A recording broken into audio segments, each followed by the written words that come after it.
I never thought I'd be the one questioning everything I learned in school about the Cold War, but standing in a military archive in Moscow years later, holding a declassified document that contradicted decades of what we believed, I realized how much of history was written by fear, not facts. The Soviet Union wasn't just misunderstood, was deliberately mythized, and those myths shaped global policy, military spending, and the way an entire generation saw the world. This is the story of 5 myths that weren't just wrong, they were strategically constructed. The first myth began in the 1950s, when American intelligence estimated Soviet bomber production at terrifying levels. The so-called bomber gap suggested the USSR was outproducing the United States by 3 to 1. Politicians used this narrative to justify massive defense budgets. Military contractors thrived. The public lived in fear. But here's what actually happened. Soviet bombers were flown repeatedly over the same parade routes to create the illusion of quantity. When U-2 spy planes finally captured clear images, analysts discovered the truth: the gap never existed. What's fascinating isn't just that we were wrong, but why we needed to believe it.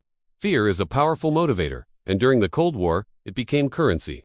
The myth of Soviet air superiority wasn't dismantled quietly, was replaced by another myth before anyone could process the implications. This pattern would repeat itself for decades, each exaggeration building on the last, each one shaping policy and perception in ways that still echo today. The second myth centered on tank divisions and ground forces. Western intelligence consistently overestimated Soviet armored capabilities, painting a picture of unstoppable mechanical hordes ready to roll across Europe within days. Training manuals, war games, and NATO strategies were all built on this assumption. The reality discovered after the Cold War told a different story. Maintenance was abysmal, fuel supplies were inconsistent, and many of those tanks were obsolete models kept operational only on paper. I spoke with a former Soviet tank commander years ago, and what he told me changed everything I thought I knew. He described units that looked impressive during inspections but couldn't sustain operations for more than 72 hours. Critical spare parts were often unavailable. Training exercises were scripted performances designed to impress visiting officials. The gap between appearance and capability was staggering, yet Western analysts took the surface presentation as gospel truth. The third myth might be the most consequential: the idea that Soviet technology was roughly equivalent to Western innovation, just with different design philosophies. This assumption drove countless strategic decisions and technological races.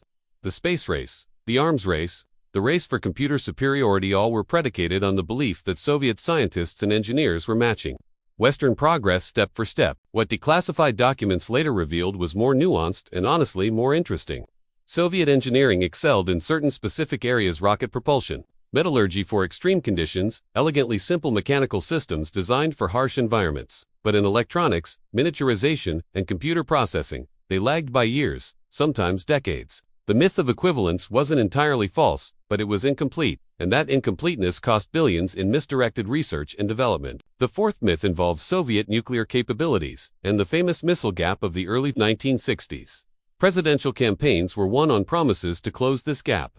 Civil defense drills terrified schoolchildren. Fallout shelters became suburban fixtures. Intelligence estimates suggested the Soviets had hundreds of intercontinental ballistic missiles aimed at American cities. Satellite reconnaissance eventually revealed the shocking truth: they had 4 operational ICBMs, and their reliability was questionable at best. This wasn't just an intelligence failure, it was a systemic problem with how information was interpreted and politicized. Analysts who questioned the prevailing narrative found their careers stalled.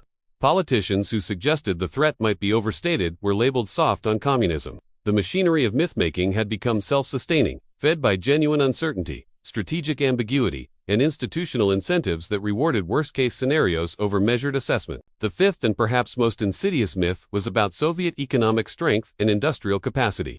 For decades, Western economists estimated Soviet GDP at roughly 60% of American output, suggesting a superpower with deep resources and staying power. This assumption influenced everything from trade policy to military planning. When the Soviet Union finally collapsed, the real numbers emerged. Their actual economic output was closer to 30%, and even that figure masked profound inefficiencies and structural weaknesses. I remember reading an account from a Soviet factory manager who described producing statistics rather than products, where meeting quotas on paper mattered more than actual quality or utility.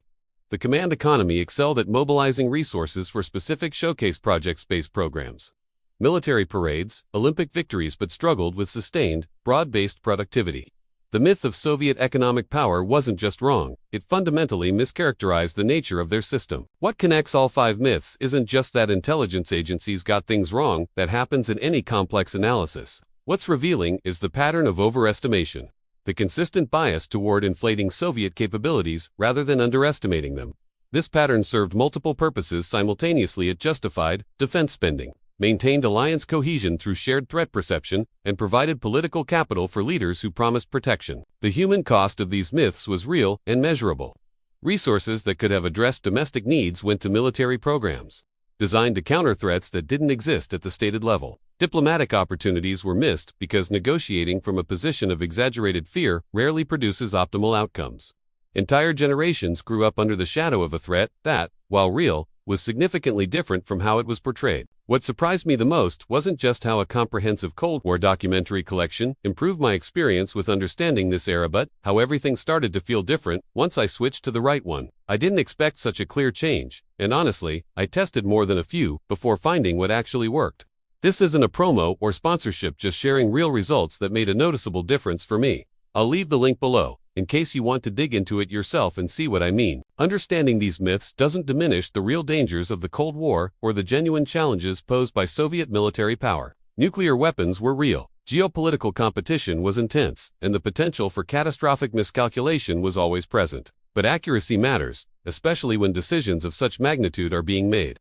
The Iron Curtain wasn't just a physical and ideological barrier, it was a screen onto which fears and assumptions were projected, often revealing more about the projector than the subject. The lessons from these 5 myths extend beyond Cold War history. They speak to how institutions process uncertainty, how political incentives shape intelligence assessment, and how narratives, once established, become resistant to correction. In our current era of rapid information flow and persistent geopolitical tensions, understanding how these patterns develop and persist isn't just academic, it's essential for informed citizenship and sound policy. History isn't just about what happened, it's about understanding why we believed what we believed, and being willing to revise those beliefs when evidence demands it. The Cold War ended decades ago, but the psychological patterns that sustained these myths remain active in how we assess threats, allocate resources, and imagine potential futures. Recognizing that doesn't make us cynical, it makes us more capable of seeing clearly. Tell us which country or city you're watching from. See you in the next video.